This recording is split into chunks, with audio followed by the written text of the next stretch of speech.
Let's talk about writing communities, how to find your peers and how to connect with them. And on the next video, I'm gonna talk about what to do once you're already connected. But let's start from the beginning. Let's say that just like myself, you're an amateur writer trying to go pro. Let's admit it, there's a lot of luck involved in this process, but there are things you can do to increase your chances. The best thing you can do, by far, is to write a really good book from the beginning to the end. Of course, there's a lot to unpack here. There's so many factors that make a book good or not, and the internet is full of advice. Good advice, bad advice, resonant, dissonant, anyway, it's out there. But most of the advice you will find is about starting a book. Today I want to talk about the latter bit, the finishing part of the journey. And I want to particularly talk about the one thing that's been helping me the most to get to it, to actually finish my book, which is a community. I know that being part of a community, and even the word community on its own, can be quite murky. So let me be very specific with what I mean here. When I say I'm part of a writers community, I mean that around 150 writers, more or less, know who I am by name. They know my personality. Of course, some more deeply than others, but those 150 people know about my humor, my temperament, my passions. And I know them too, by name or by nickname. And I care about these people. We celebrate birthdays, we talk about our milestones, we participate in competitions together, we talk about books, yes, and about writing, but we also talk about family and video games and whatnot. We interact. At this point, this interaction has become a habit. And of course, my level of connection varies between those 150 people. It's only natural, right? You have some extra affinities with some people, we spend more time together, you get to know them better.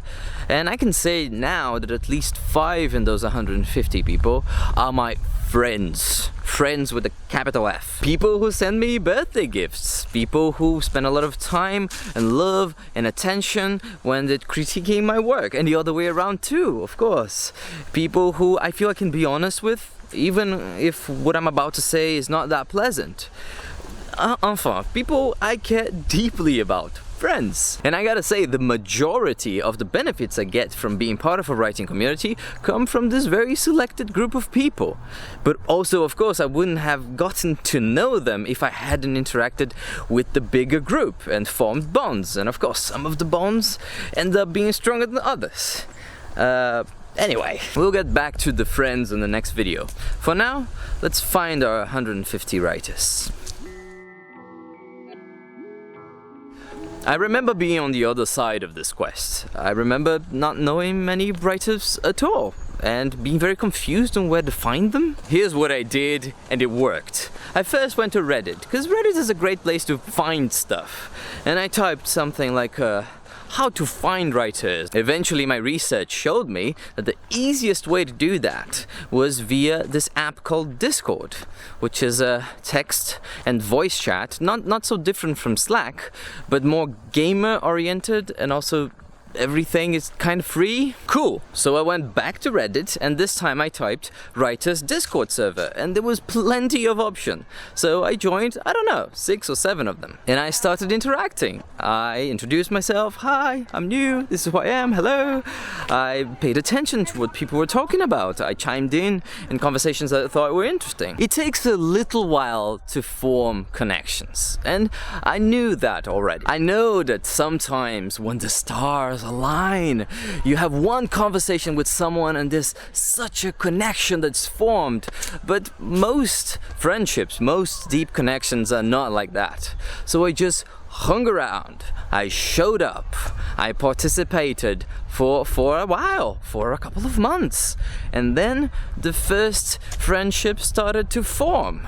It's a natural process. Eventually you already agreed with someone on something, and then they show you this great album, and then you critique their work and they are so thankful for your critique, and suddenly you realize this person's my friend, I want to talk more with them. It's important to note that I didn't resonate with all the people I've met, and not even all the communities I joined. I left most of those servers that I joined in the first place, but that's okay. I don't think I was ever kicked out or shunned by anyone. People were very nice, very inclusive, but sometimes you just don't click, and that is okay. It's fine, you gotta find your peers. It's not gonna be the entirety of mankind. It's also important to note that the other way around is also true. If you've been hanging around this community for, I don't know, 6 months, and you don't feel connected, you don't feel you're part of that group, you don't feel appreciated, you don't feel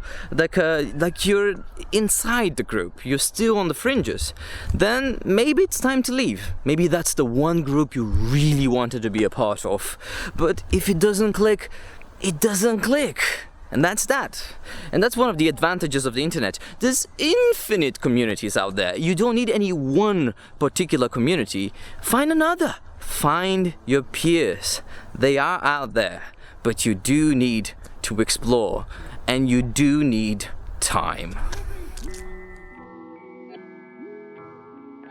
Listen, I am aware we're living in a global pandemic, and what I'm about to say, it's kind of crazy because I'm talking about meeting people in person. But still, I wanted to put this offline bit here just for the future, just for reference. So last year I went to this website called meetup.com. If you don't know, it's a website where anyone can schedule an event and make it public and invite a bunch of randos.